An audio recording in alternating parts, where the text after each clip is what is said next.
protesters, pirates, even kidnappers targeting today's super rich. Some say these threats are intensifying. And billionaires around the globe are fortifying their personal security with sophisticated, cutting-edge, and so-called head of state level protection. From high security on the high seas, you're on your own when you're out here. Until the good guys can come and rescue you. To when the bad guys come. We can go ahead and deploy tactical. The tools and the technologies. These are 15 shotgun shells. To take down any intruder at any cost. While they're jet setting or on the move, an entire industry is on call. Ready to sell the super rich super security and even some good old-fashioned muscle. I'm absolutely emotionally prepared to kill somebody if I have to. With exclusive access to Warren Buffett's bodyguard, we go behind the scenes with his team. Money can't buy happiness, but can it buy personal safety?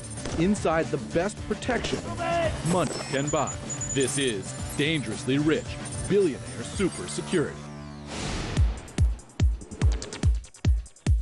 Beautiful cars, lavish mansions, expensive toys, life of the super rich. But these are nervous times for billionaires around the world. Even Facebook backer Sean Parker of Napster fame recently tweeted, "I have a whole new set of problems to deal with now. Security, extortion attempts, kidnapping threats, death threats, etc." And he asks, was life better before? Experts say the global 1% is casting a wary eye on social instability. In fact, a recent survey by the Pew Research Center found that the wealthy are increasingly concerned about class conflict. So there is something to be worried about, you think? Yes. Brian Yulee is part of the Occupy movement in West Palm Beach. He says a small minority in his group should make billionaires uneasy. I would prefer that it never come to anything like that, but you know, people are tired of feeling as if they're just being stepped on and don't matter. But at the Berkshire Hathaway annual shareholders meeting in Omaha, Nebraska, the threat isn't necessarily an Occupy protester. Here, where literally tens of thousands of people are clamoring to get close to the legendary Warren Buffett, everything and everyone is a potential threat. The Oracle may be the brains here, but this man is the brawn behind the Buffett operation. Dan Clark is Buffett's bodyguard. You're going to turn the client from the threat. And he got the job practically by accident after a chance run-in with Buffett's daughter, Susie, at this bagel shop in Omaha almost 20 years ago. Absolutely not. Did I know where it would go? Part of the things that did help me, though, was my past training. Working as a police officer at the time, Clark offered his protective services on the spot and soon became Buffett's shadow, most prominently during Berkshire Hathaway gatherings where he's on the lookout for anyone suspicious. We've had people that have shown up before at an event with a client, and they are so fixated on the client that when the rest of the crowd is acting normally, they're presenting normal behavior. This person is not. Clark has since started his own private security firm, Clark International. Whether it's getting on and off a corporate jet, or protecting somebody in a public place. Clark draws from a network of more than 100 security experts, agents with law enforcement and military backgrounds, who train and prepare for multiple scenarios. Like how to plow through an ambush. they're constantly practicing high-speed maneuvers here on this test track so they can get the protectees out of any situation they find themselves in. And they're paying total attention to detail, including where you put your hands on the wheel so that you can make sure you can control the car even when the airbag is popped out right in your face. But protective detail means keeping clients safe, even in the most routine circumstances.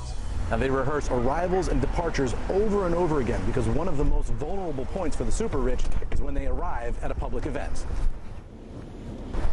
Each man has a key area of responsibility protecting the front and the back, and also making sure that the protectee knows where he's going. Clark has reportedly protected Sarah Palin and actor George Clooney, and he won't name any other clients. But they tend to be high-profile personalities who, like Warren Buffett, attract large crowds. At Clark International, the six-man diamond formation is used for the most dangerous situations, the most crowded rooms. Each man at a different point, each responsible for a different area. It's all about protecting the protectee. But sometimes the protectees need more than just manpower when it comes to security. Whether they're at home or globe-trotting, the dangerously rich are fully loaded. Coming up, the big guns of Billionaire Security. In the line of fire with the man who follows Warren Buffett's every move. Only the paranoid survive. And survival of the richest, anywhere they go. Plus, taking down an intruder with this stuff. These are 15 shotgun shells. Or potentially something much deadlier. And being dangerously rich in risky territory. For the wealthy, one of the most dangerous times can be when they're on the move around the world, often in a private Gulfstream jet like this one. When we come back, more secrets of keeping the super rich safe.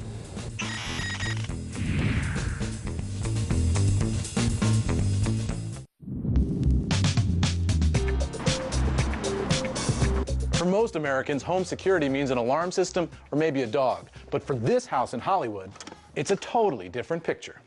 The nice thing about this heliport, it was designed to take excessive loads. Al Corby is the president of SAFE, which stands for Strategically Armored and Fortified Environments, a firm that designs custom, sometimes hidden protection for the uber-rich.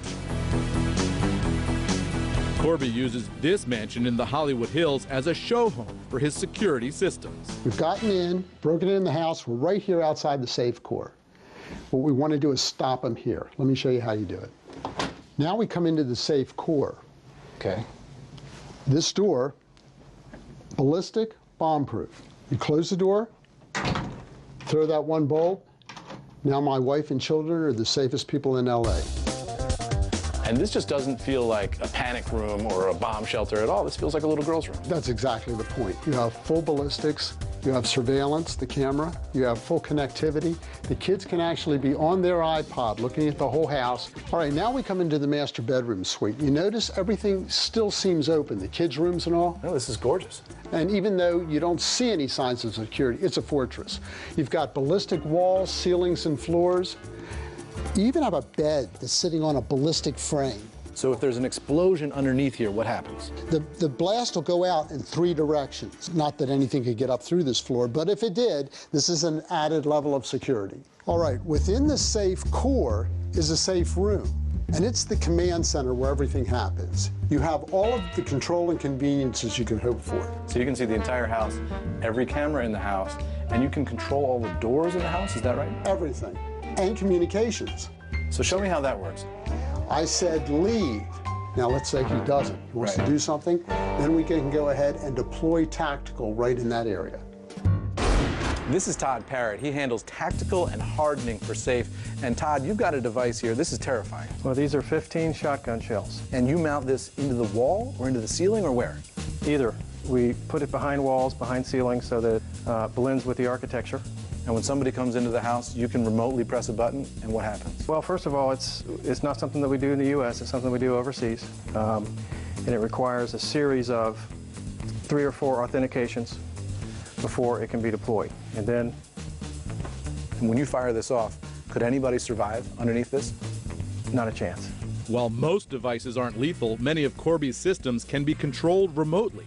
Billionaires aren't just paying top dollar for protection, they want top-notch convenience. Security isn't something that should make you feel hunkered down and restricted. On the contrary, it should liberate you. Once you have it, you can go on with your life. Using this iPad, or even just a remote control like you might have for your car, you can operate all of this home's tactical defensive systems, including this fog blast, which is designed to incapacitate or disorient any intruder who might be coming into the home. The goal is to keep the bad guys out, but ultra-wealthy homeowners also want to know that every precaution is taken in the event they're locked in themselves. Premium steel frame. And just steps away from that beautiful bedroom is a bathroom that looks normal, but is really anything but. Over here in the shower, they've got a biological wash in case of chemical attack. And on this side of the room, they've got a week's worth of supplies right here in the safe core. And if that's not enough, this house has a bomb shelter. Now we're at the lower level. We're 20 feet underground, and you notice we just came through another one of the blast doors. Another bomb door. Another bomb door. This whole area is an NBC shelter. And what does that mean? It's protection against nuclear, biological, and chemical, all known threats. So this is the bomb shelter. This is the bomb shelter. Let's take a look. The New Day bomb shelter. So you have food and provisions upstairs, but this is where you keep the serious stuff. Exactly. How much stuff do you have down here? Upstairs was a day, maybe a week. So if you had something like an earthquake, something that you'd have to get through a short time. Here, you have enough for at least 3 months to get through a flu, any kind of serious biological. So you've got food, you've got some gear here. Explain what that gear is. These are backpacks. If you had to leave the facility, you put the backpacks on, you go out. You have gas masks, backpacks, and you could put an NBC suit on and leave. But you're going to be down here 3 months. You've only got about a week's worth of champagne here. I'm a little bit worried about you. The cost for what Corby calls entry-level protection up to $3 million, or as he puts it, it can be fabulously more expensive. The going rate for fabulous, $10 million, the price of one of Corby's latest projects. It would be full life support systems that would keep these people and sustain them for generations, even if they were the last 2 people on Earth. So these people, they're not worried about a hurricane. They're worried about the end of the world. Well, there wouldn't be an end of the world. It would just be an end to our world. They'll still be here. Still to come, dangerously rich. They retrieved a shotgun. And the target of a bizarre underground crime. Plus, high-flying into the most dangerous places for billionaires. We've brought passengers in, dropped them.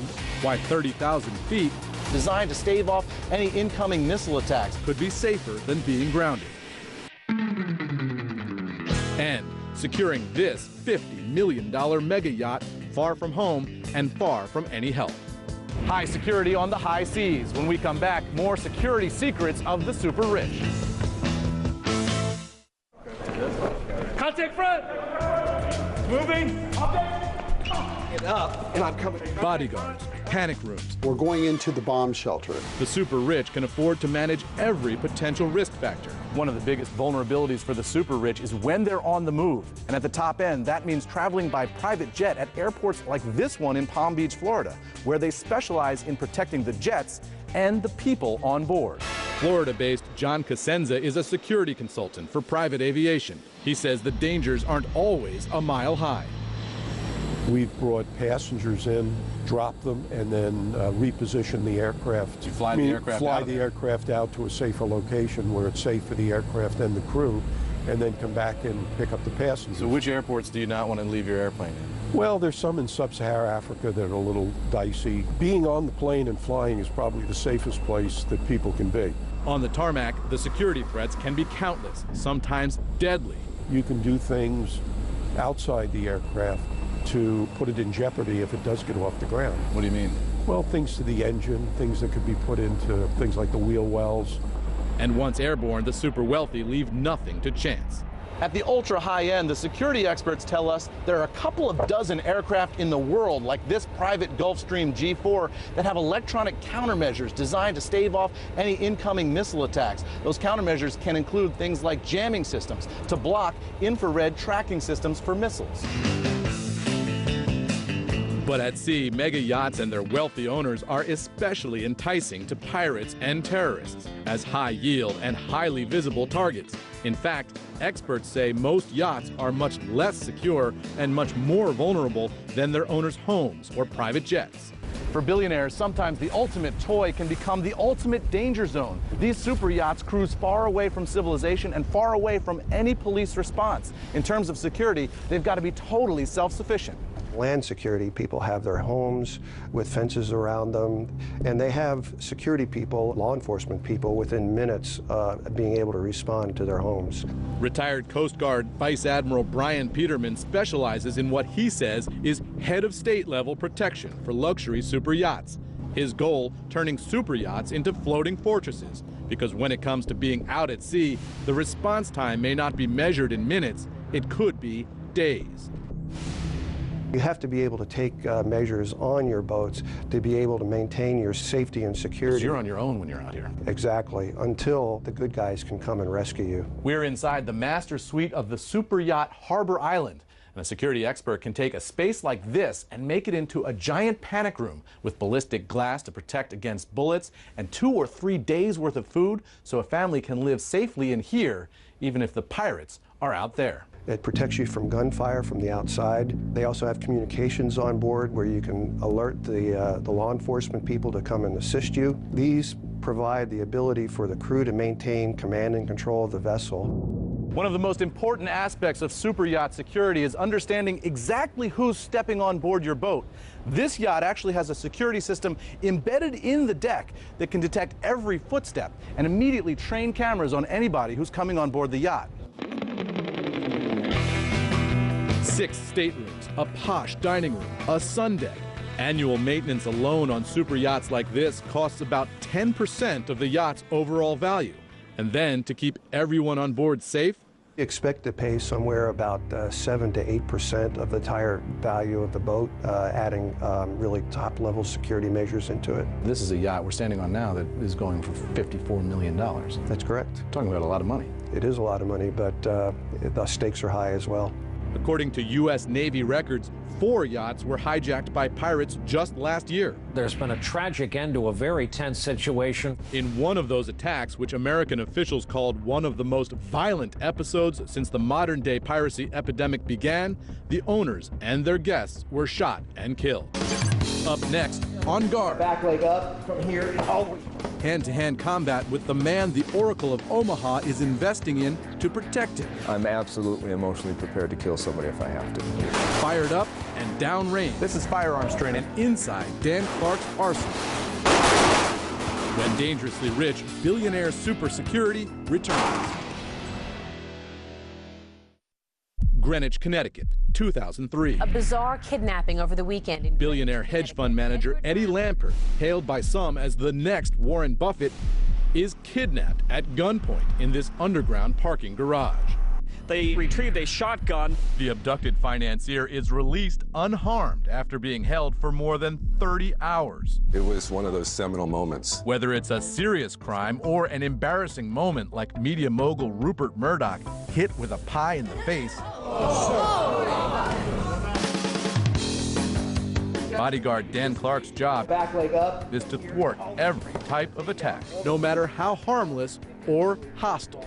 Andy Grove said, only the paranoid survive, and that's my job, is to take all these things into consideration. Working as Warren Buffett's protective detail for almost 2 decades now, Clark, And I'm coming in here like who spent almost 24 years with the Omaha Police Department, has made a name for himself in the private security pull world. my weapon out. Contact front! He's recruited about 100 men and women to work with his own firm, Clark International. Gun. Despite their police and military experience, Clark's agents still routinely train with him. In addition to Warren Buffett, Clark says he serves a roster of other high-profile clients he's not allowed to name. No matter who he's protecting, though, Grip here. his team needs to be ready to stop and sometimes incapacitate an assailant. But some situations could trigger more lethal action, and they need to be just as prepared to respond. This is firearms training. They're using real bullets today, and most of these officers are using Glock handguns like this Glock 40. They're standing right up close to these targets today because they expect in a real-life situation, they'll be as close to the assailant as about 7 feet. And key to maintaining control of the situation, Dan, look. attention to every vulnerability from every direction. Looking for more threats? Now, one of the most important skills they learn is how to clear the protectee out of the way and still hit the target. Are you emotionally prepared to kill somebody if you have to? I'm absolutely emotionally prepared to kill somebody if I have to. If you hesitate, it can be very deadly for you, and also if you're protecting somebody, obviously. Stay there and do the traditional. Clark says he's never actually had to fire a weapon protecting a client. Out of the way, and then we're going to attack and get our weapon on target. He says he avoids using force and tries to minimize any potential risks with advanced planning and detail. And while he doesn't have to always like the people he protects, There's been a number of gang members and people that I've official capacity had to protect or provide security for. I didn't necessarily care for them. He says he's fortunate his clients generally have, as he says, a certain amount of gratitude that they've given back. You can't help but to develop a relationship with the folks that you're working for. At the same time, you do have to remember what your job is and what you're there for. Despite Warren Buffett's very public demeanor, Clark is private about his relationship with the Berkshire Hathaway CEO. And the fact is, Clark can't protect Buffett from everything. But some of the super rich are plotting ways to survive, no matter what. When we have an apocalypse and all this is destroyed, and the last two people left alive on the planet Earth are going to be two billionaires. Right. Adam and Eve. And if you got to start over, that's probably a good place to start, with Adam and Eve. The difference between the dangerously rich and the rest of us, they can afford to think in biblical proportions.